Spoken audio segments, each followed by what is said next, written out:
And now I'd like to speak about some mathematics, about some combinatorics, which I like very much. And so I will speak about hypergraphs with forbidden edge intersections.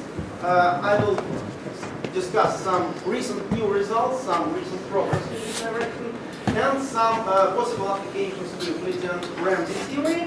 But in order to explain you what I mean by Euclidean Ramsey theory and what kind of results are needed to obtain interesting corollaries in Euclidean Ramsey theory, I will start by discussing my favorite problem in combinatorial geometry, which is about the chromatic numbers of different spaces.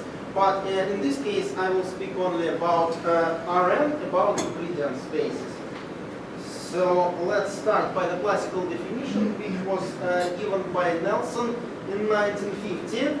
The chromatic number of the space Rn, of the Euclidean space, is the quantity chi of Rn, which is the minimum number of colors needed to color all points in the space Rn in such a way that any two points at the distance 1 apart receive different colors. This is written down here. So this notion has a very interesting and very non-trivial story. I would like to discuss some results in small dimensions and higher dimensions, and first of all, of course, I will start by discussing small dimensions.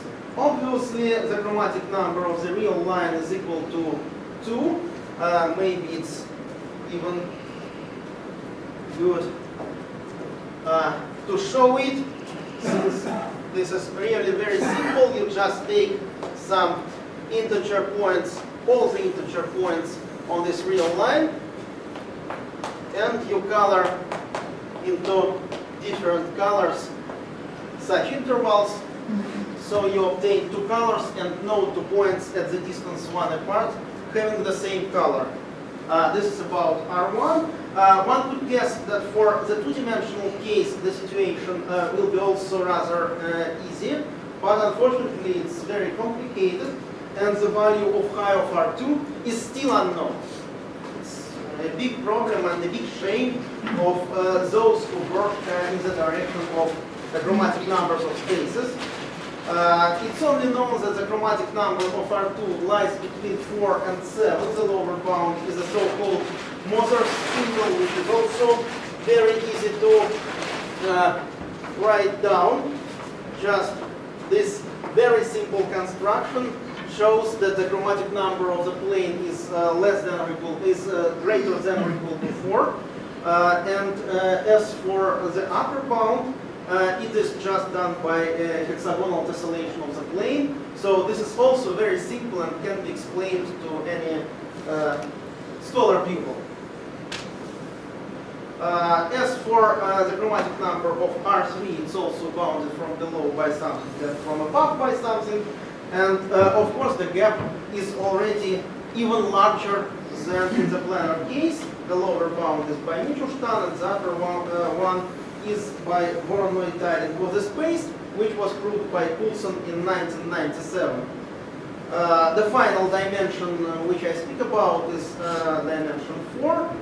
In this case, the gap is already very huge, and the chromatic number lies between 7 and 54, and no one knows how to improve both bounds. The lower bound is due to Cantwell, Ivanov, and Lupavsky different proofs in different years. And the upper bound is also a Voronoi tiling of the space due to Radojicic and Todd in 2000. So it's possible to show many other lower bounds in small dimensions, but this is not the aim of my talk, so I will not do it anymore. Instead, I will speak about some upper and lower estimates in growing dimensions.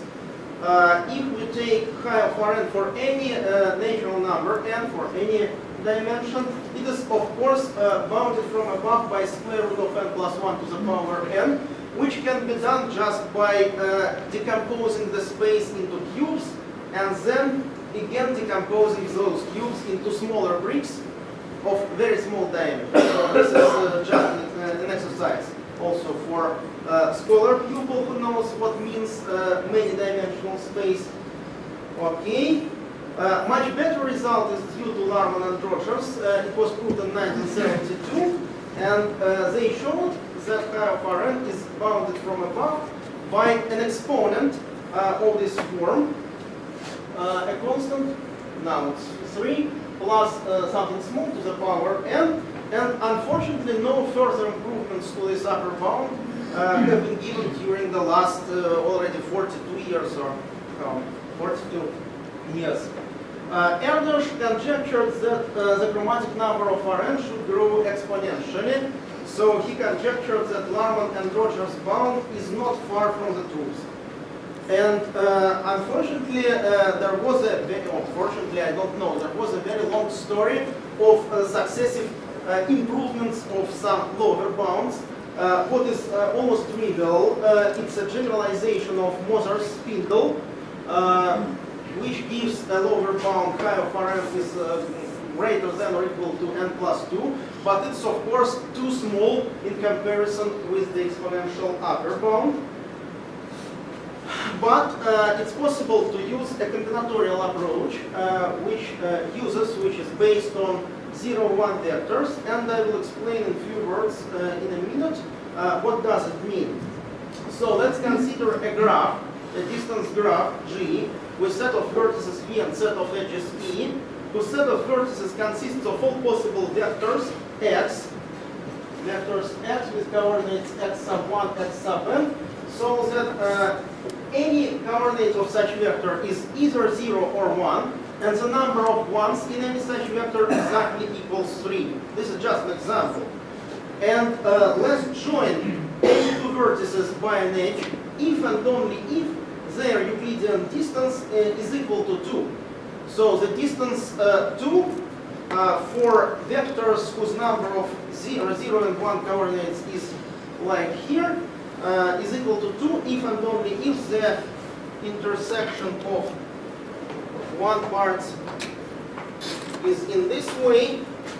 Here we have zeros, zeros, zeros, and zeros. So this is Euclidean distance 2. And we consider alpha of G, which is the independence number of this graph, which is the maximum number of vertices pairwise disjoint. And of course, chi of Rn is bounded from below by chi of G, which is again is bounded, in turn is bounded from below by the ratio of the number of vertices over the independence number of this graph. And a theorem by Knight, which was proved in 1972, gives the exact value of alpha of G for this graph of 0, 1 vectors, which of course can be used in order to bound from below the chromatic number of the space. And finally, we have a lower bound by n squared over 6, which is of course better than n plus 2. And this is written down in the paper by Larman and Rogers, in the same paper where they obtained the upper bound by 3 to the n. But this result is in fact due to Erdős and Schott, who remarked it. Of course, this is still too small. Maybe it's possible to obtain better bounds by using another approach to finding the chromatic number of chi of G. Not to bound it from below by the ratio of the number of vertices over alpha of G, but by calculating it exactly. Unfortunately, no, since recently in a joint paper with Jozef Balak, who is here, and Sasha Kostechka, we obtained the exact value of this chromatic number, and it equals exactly the ratio number of vertices over alpha of G. So it's impossible to improve lower bounds for the chromatic number of the space by considering exactly the same graph with 3 ones and n minus 3 zeros in any vertex. Okay, it's possible to make an advanced usage of 0, 1 vectors, by which I mean a simple generalization of the previous idea. We just take not 3 coordinates equal to 1, but some a coordinates equal to 1.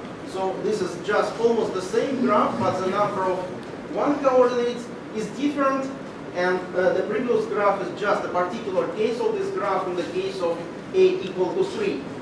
And we consider the set of edges consisting of all possible pairs of vertices whose Euclidean distance is equal to some value b, which can be chosen optimally. And so chi of Rn is of course bounded from below by the maximum of the chromatic numbers of such graphs, which can be in turn bounded from below by the maximum of the ratios of the cardinalities of b sub a over alpha of g sub a and b.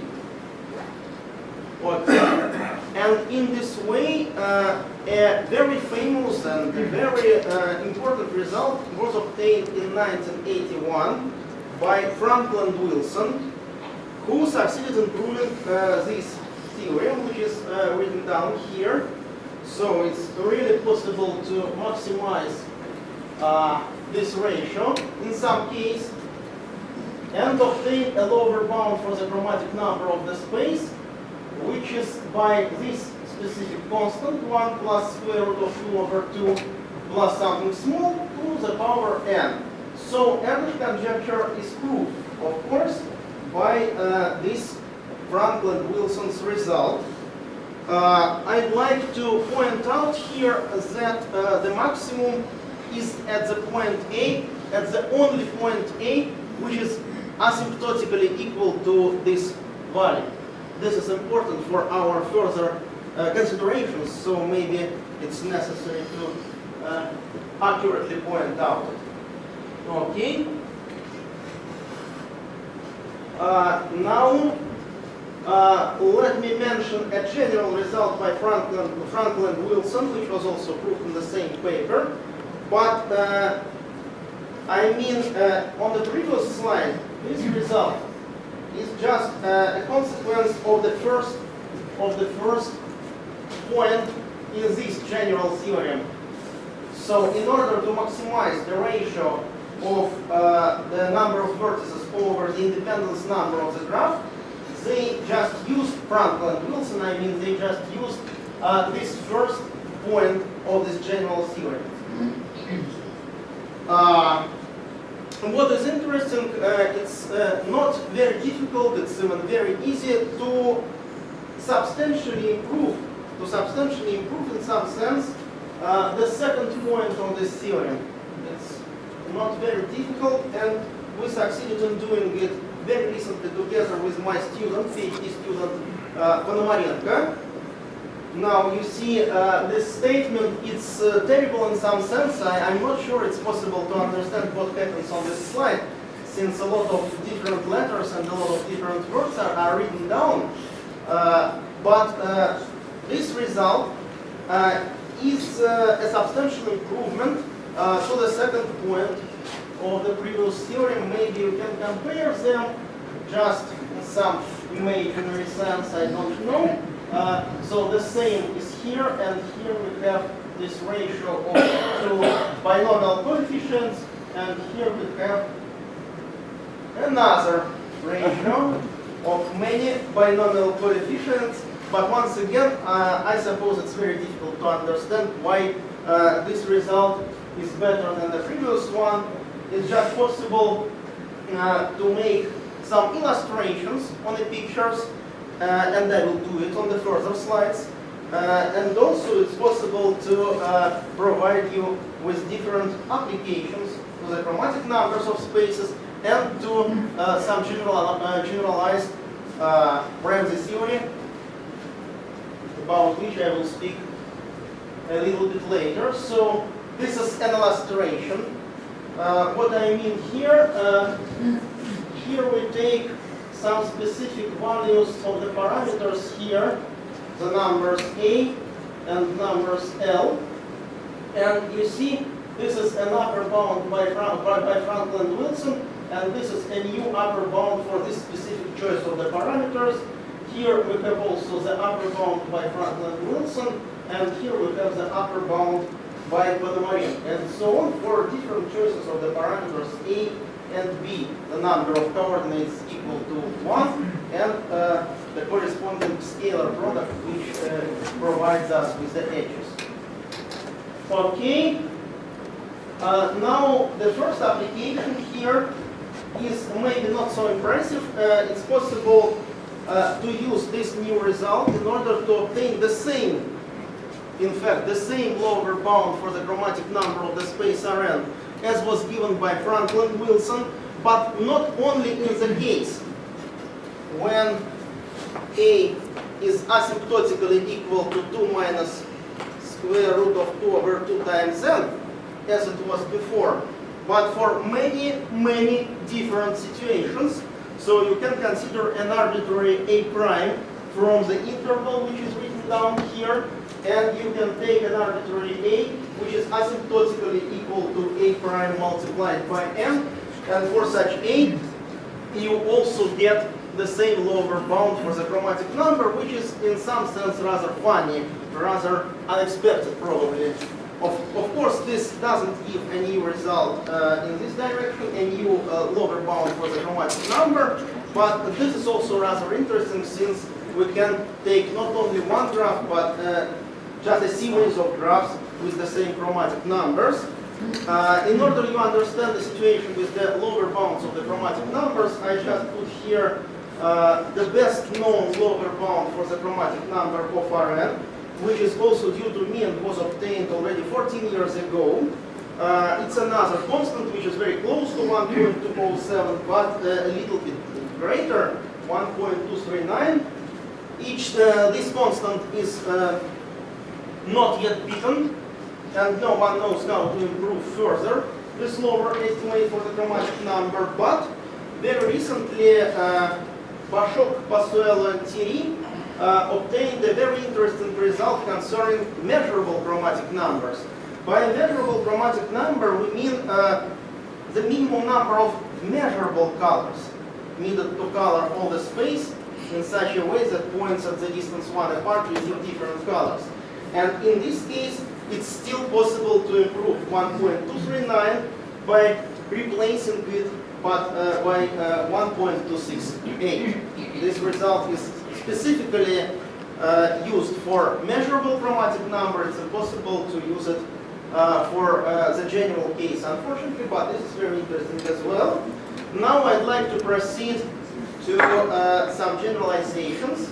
What I mean by Euclidean Ramsey theory, I'd like to speak about some more general setting here. So the first definition is as follows. Let's consider an arbitrary set X, which lies, say, in some Rd. This set X is called Ramsey if for any R, for any natural number R, there exists a natural number n, such that for any partition of the space Rn into R parts, or if you want for any coloring of the space Rn by R colors, there is a set, a color V sub I, containing a congruent copy of X. So what is very important to understand here is that this is just a generalization of the classical notion of the chromatic number, since any two-point set X, any two-point set X is of course Ramsey. This is due to the fact that the chromatic number, the classical chromatic number, which was discussed in the previous part of my talk, the chromatic number of Rn grows to infinity. So if you take an arbitrary coloring of the space Rn into fixed number of colors for some big enough n, you'll obtain a congruent copy of segment vertices in some color. This is equivalent to the fact that the chromatic number of the space grows to infinity, tends to infinity. So it's possible to give the following reformulation of the definition of a Ramsey theory, of a Ramsey set. Let X be a subset of some space Rd, and let us denote by sub X of Rn, n is tending to infinity, the minimum number of colors needed to color Rn, so that there is no monochromatic copy of X in this coloring. The set X is called Ramsey if this chromatic number tends to infinity. The famous conjecture, which is unfortunately not proven yet, and as far as I know, no one knows how to prove it, is that X is Ramsey in this sense if and only if X is a subset of a sphere in a space. So for any spherical set, it's possible to prove that its chromatic, the corresponding chromatic number goes to infinity. This result, this conjecture is proved for many different sets, for example, for simplices, for products of Ramsey sets, etc. However, as I've already told you, it's not yet proved in the general case. Now I'll say you a few words about simplices and maybe even more specifically about triangles. So Frankel and Rödl was the first who showed that any simplex, I mean the vertex set, of course, of any simplex, is exponentially Ramsey even, which means that the corresponding chromatic number of the space Rn is bounded from below by some constant plus small o of 1 to the power n, where the constant c is strictly greater than 1. As a very particular case, of course, you have here the result for the classical chromatic number, since the vertex set of a segment on the line is just a simplex, of course. Okay. However, unfortunately, no explicit bounds for such values of C have been obtained during the last many years. And the following result by Frankel and Rödl was used in order to obtain just this result, that there exists some C, but not a concrete C. This result is also about hypergraphs. So we consider any two hypergraphs with the same vertex set, but different sets of edges, maybe intersecting sets of edges. There are two hypergraphs with a common set. Assume that for any f sub 1 in E sub 1 and f sub 2 in E sub 2 we have their intersection not equal to some value of L. Then there exists a constant epsilon which is greater strictly than 0 and which depends only on this value of eta, such that the product of the number of edges in two hypergraphs is bounded from above by 4 minus epsilon plus something small to the power n. So in this theorem, it's very difficult to understand how really this value of epsilon depends on different parameters. So it's very difficult to derive from this theorem any concrete bounds for this value of C. Recently, in a joint work with my students Zvonarев, Samirov, and the same Ponomarenko, sorry, Ponomarenko, I forgot one more name. Alam. Here we have 4 names. I'm sorry, I forgot about her. The algorithm which proved this result was very carefully analyzed. And we produced a new version of this algorithm in order to make it as explicit as possible. And also we succeeded in applying our previous result, I mean this one, just a second, this result, several times inside this algorithm. It's rather difficult to explain it in maybe 5 minutes, but it's possible to apply it several times inside this improved algorithm to obtain absolutely explicit bounds for different constants C in different cases, I mean for different simplices. And for example, for the case of triangles, we have obtained a very reasonable lower bound for the corresponding chromatic number. This is, oh, here is Karlova. Okay, and here Ponomarenko is missed. I'm sorry. So we obtained the lower bound for the chromatic number with forbidden monochromatic triangles of the space Rn with this constant to the power n, which was absolutely impossible to derive from the original proof of Frankel and Rödl's theorem. It's possible to obtain many other applications of this type. It's possible to use it for many simplices. It's possible to use it for different products, I mean direct products of the sets. and so on. But probably now it's a good time to proceed to lunch, and I will stop here. Thank you very much for your attention. Thank you very much for the talk. Any questions? Remarks? I have a remark. I think that before I mentioned the better lower bound instead of 7. It's a And there is a 30 vertex relatively small graph. I many times told to Andrei Kupovsky to try to improve this lower bound by 7 and to make it 8. But unfortunately, Smilescu was a little bit faster. Okay, any more questions? So thank you very much.